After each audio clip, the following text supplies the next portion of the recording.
যতবার দাঁড়াবো শিল্পী সমিতিতে ততবার পাস করবো। কত সুন্দর সুন্দর মেয়েরা বেরোছে পার্লার থেকে বেরোয়, কত সুন্দর। আমি কেন এক বাচ্চার মায়ের কাছে যাবো? ও গো মোর প্রিয়া জেনে রেখো তুমি। আজকে আমি জানলাম যে 19শে এপ্রিল শিল্পী সমিতির নির্বাচন। আমি তফসিলটা এখনো দেখিনি, শুধু ডেটটা শুনেছি। তো আমি ওনাদের বিষয় নিয়ে একটু আশ্চর্য হয়েছি, সেটা আপনাদের জানাতে চাই। 1 তারিখে ওনাদের কার্যকরী কমিটির মিটিং ছিল, সেখানে সবাই উপস্থিত হয়েছিল, কিন্তু কার্যকরী পরিষদের মিটিং এর মধ্যে যিনি গত নির্বাচনে সবচেয়ে বেশি ঝামেলা পাকিয়েছিলেন মোহাম্মদ হোসেন, তিনি এই মিটিং এর মধ্যে নাকি মিটিং করেছেন, যেটা আমাদের সংবিধানে কখনোই নাই। যদি মনে করেন যে ওনাকে আমরা উপদেষ্টা বানিয়েছি সেজন্য তারও নিয়ম নাই।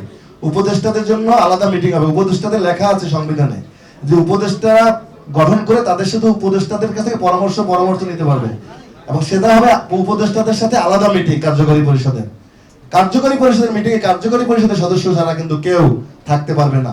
কিন্তু সেখানে কিন্তু মোহাম্মদ হোসেন উপস্থিত ছিল এবং তিনি পরিচালনা করেছেন এই সবকিছু।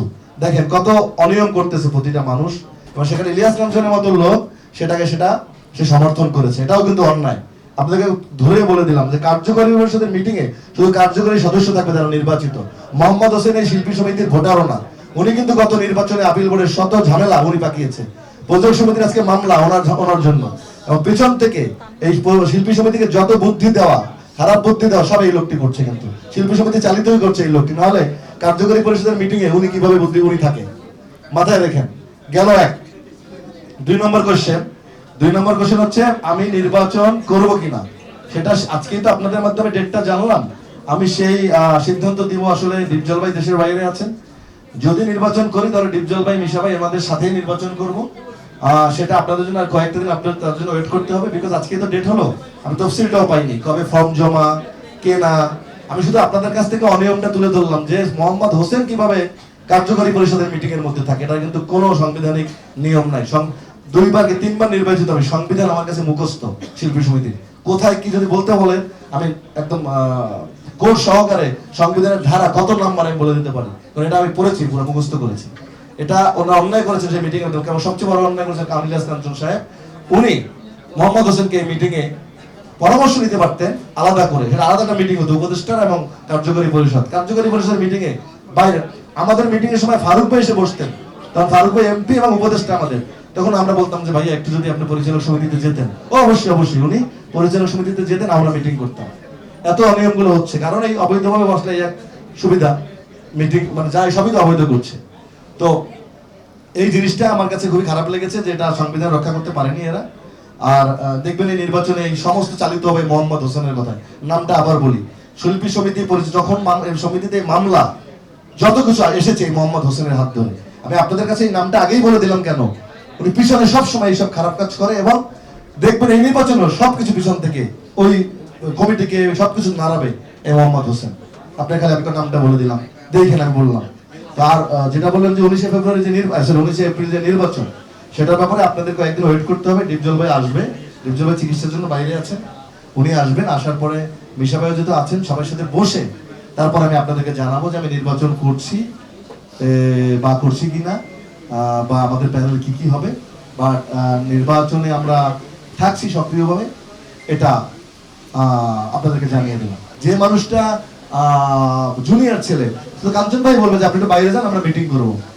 আপনারা যদি জিজ্ঞেস করেন এটা নিয়ে কি যুক্তি দেবে, আগেই বলে দিই, বলবেন ওনারা আমাদের উপদেষ্টা, এই জন্য উপদেষ্টাদের সাথে আলাদা মিটিং হবে, সেটা বলা থাকবে উপদেষ্টা কমিটি এবং কার্যকরী পরিষদের মিটিং। এটাও কিন্তু সংবিধানে আছে যে আলাদা থাকবে। কিন্তু এই মিটিংটা ডেকেছিল কার্যকরী পরিষদের মিটিং নির্বাচন নিয়ে, সেখানে বাইরের সদস্য ছাড়া, মানে কার্যকরী পরিষদের সদস্য ছাড়া নর্মাল শিল্পী সদস্য থাকার অধিকার নাই কোনো সংবিধান পরিপন্থী কাজ করেছে। আমি এটা শুনে রীতিমতো অবাক হয়ে গেছি যে এটা কিভাবে সম্ভব। এই সংবিধানটাকে এতভাবে ধারণ করলাম, কাজ করলাম, যে মোহাম্মদ হোসেন পুরা গন্ডগোল নির্বাচনটা নিয়ে যত আইনি প্রক্রিয়া, যত ঝামেলা এই লোকটাই তো করেছে। আবার তাকে নিয়েই পথ চলছে, যত ঝামেলাপূর্ণ বা কোনো ঝামেলার পরামর্শ দেওয়া দরকার দিয়ে যাচ্ছে। এবং আপনাদেরকে বলে দিলাম কাছে গণমাধ্যমে এই কথার কাজটা এই মোহাম্মদ হোসেন করেই যাবে।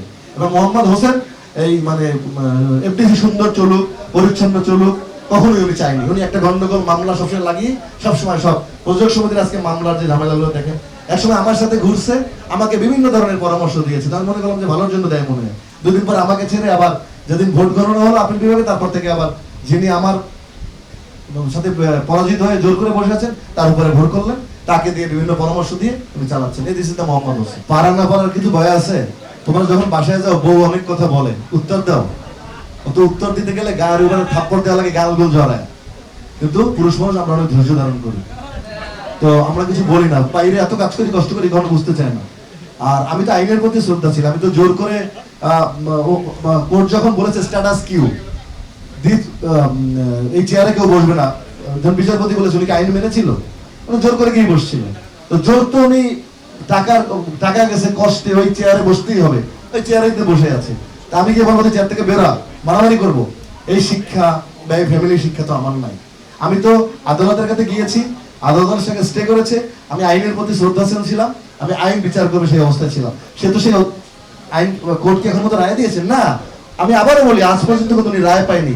উনি যে আমাকে যে হাইকোর্ট নির্বাচিত ঘোষণা করেছে সেইটার বিরুদ্ধে উনি আপিল করেছিল, সেই আপিলটাই গ্রহণ করেছে পূর্ণাঙ্গ বেঞ্চ, ওনাকে কিন্তু রায় দেয়নি। উনি যা করছে এখনো জোর করে ইজ্জত মানে লজ্জাহীন ভাবে, আমি সবসময় বলি বেহায়া ভাবে এই একই কাজ করে যাচ্ছে।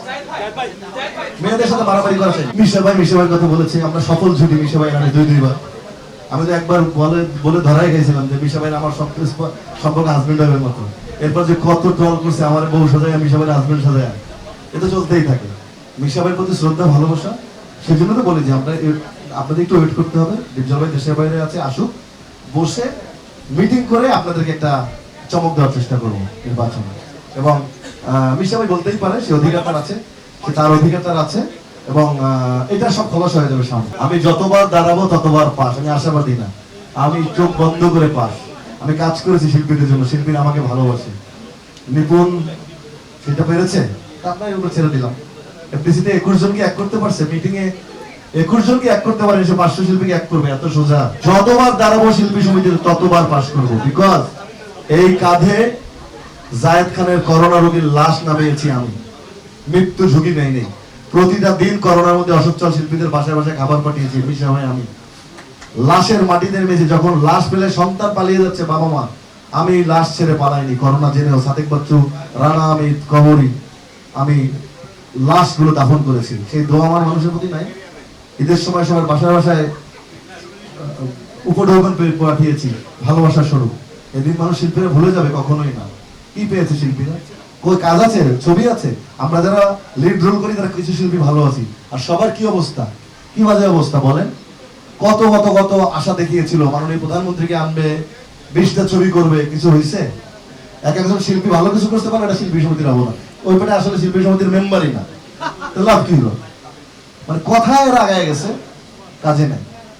রিয়াজ ভাই এত কথা ফেল, এত আমার বিরুদ্ধে কান্নার অভিনয়, এত কিছু করেও পাস করতে পারিনি। আমাকে মার্ডার কেসের আসামি বানায়, অমুক বানায়, আমাকে ব্লক দিয়ে, তারপরে আমি 13 ভোটে পাস। 176 ভোট, মেয়েটি 163 ভোট।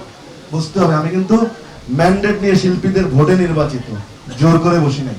শিল্পীরা ভালোবাসে আমাকে, আমি প্রতিবার ভোটে নির্বাচিত হই, স্বচ্ছ ভোটে নির্বাচিত হই। উনি আপিল করে ভোট গণনা করছে সামনে বসে, দেখি চেহারা লাল হয়ে গেছে, তারপরে দেখি ভোটে আমি পাস। লাভ কি? শিল্পীরা তো ভালোবাসে। দিন শেষে আমাকে ছেড়ে কেন ডিপজল ভাই গেল না?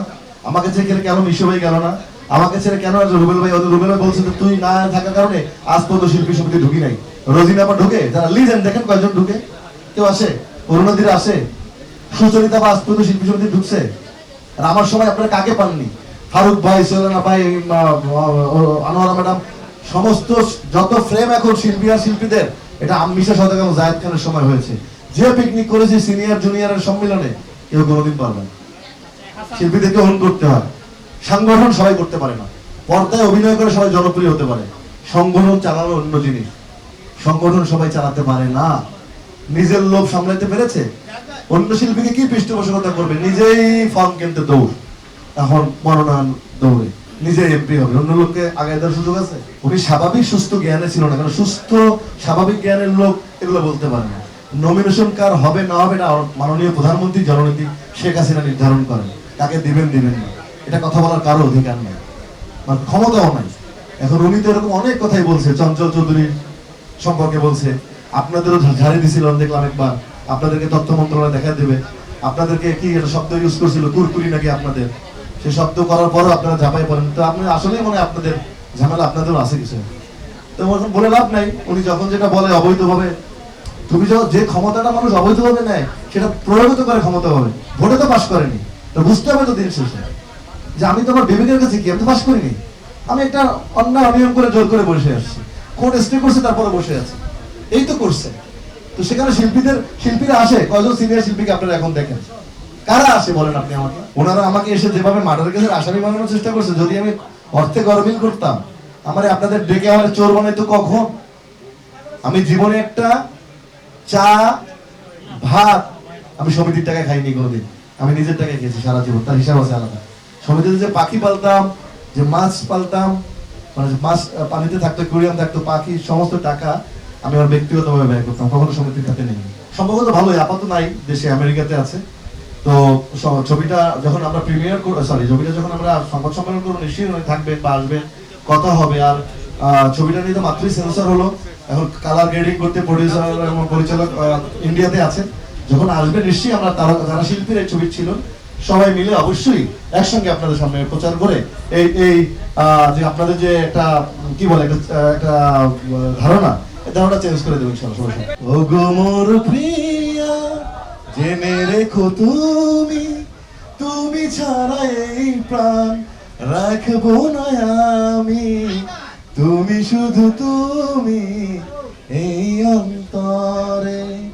ও গো মোর প্রিয়া, জেনে রেখো তুমি, তুমি ছাড়া এই প্রাণ রাখবো না আমি, তুমি শুধু তুমি এই অন্তরে, তুমি শুধু তুমি এই অন্তরে। আজও আছি আমি, কালো রব যে, আজও আছি আমি, কালো রব যে, যুগে যুগে আমি তোমারই হব যে, তুমি শুধু তুমি এই অন্তরে, তুমি শুধু তুমি এই অন্তরে।